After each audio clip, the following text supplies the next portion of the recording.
ದೀಪ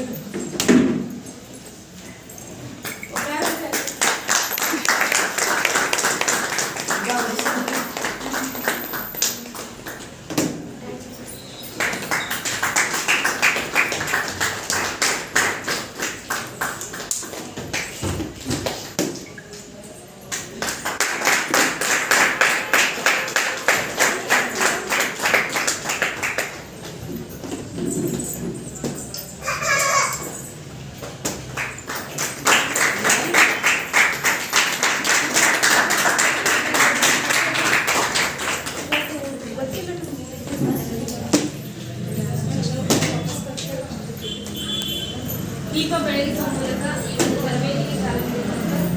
sir ಅವರಿಗೆ ಹಾಗೂ madam ಅವರು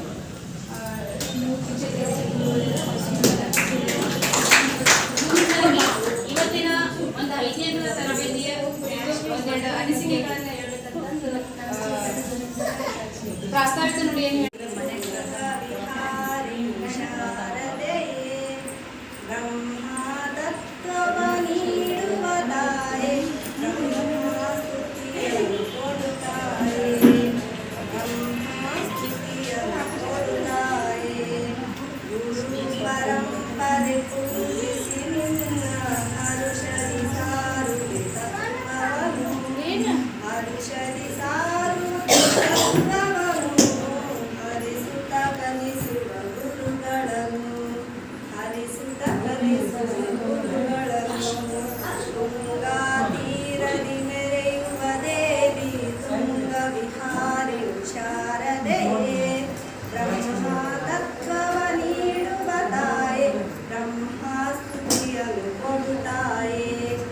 ಬ್ರಹ್ಮಸ್ತುತಿಯನ್ನು ಕೊಡುತ್ತಾಯೆ